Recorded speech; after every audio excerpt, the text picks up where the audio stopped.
Right. Kune vachaona video iri ndokumbira vandisvitserewo kuna say weakness. Ndokumbira shuwa chokwadi. Say weakness say. Nyaya ndinayo pano inodai. Ndokumbira hangu. Kamari kaduku ndofunga. Kasingakwani kana kutenga rimu kana kutenga kana kuisa petrol pagaraji. Pamota dzese dzamuri kupa vanhu. Kamari kaduku maybe sekabhoraka.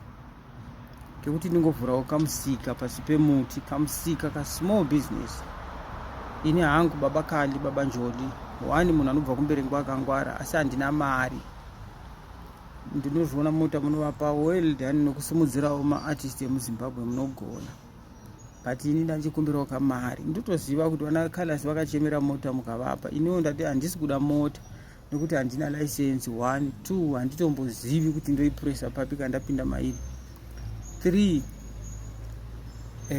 handina kana mari yekutenga petrol kana mukandipa mota. Handitorina kana nemari yekuti ndizive kuti nyange mota yacho ndoitenga ndofamba nayo ndichienda kupi. Saka handikwanisi kutikumbira mota panapa. Zvakanaka tozvida hedu but mota handikwanisi kuikumbira. Ndiri kukumbirawo mari yekuvhura ka small business. Say weakness.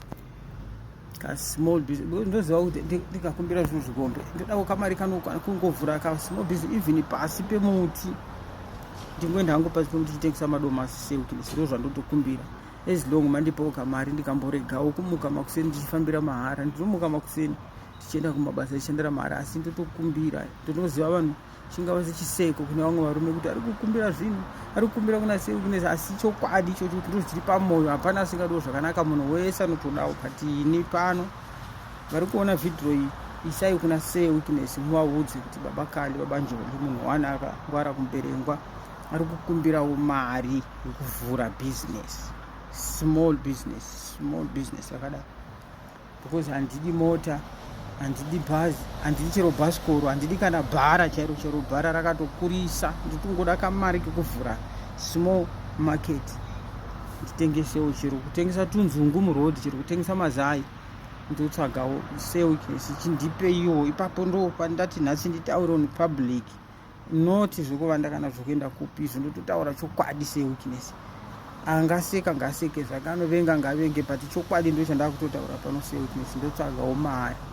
Chero mukaona maziso angu kutsuka kudai nyaya izoda kutoita kutochema zvokuti kana mamuripo ndatochema ndikati Say weakness mwoyo wangu uri kurwadza, ndipeiwo mari ndivhure small business chete. Ndo zvandinochema. Atenda hangu vanondida munongondiziva. Godwini wani munhu anobva kumberengwa. Ini ndega, hapana umwe munhu. Handinetsi kutsvagwa, handinetsi kuwanikwa. Ipo pano mundiwana please. Ndokumbira.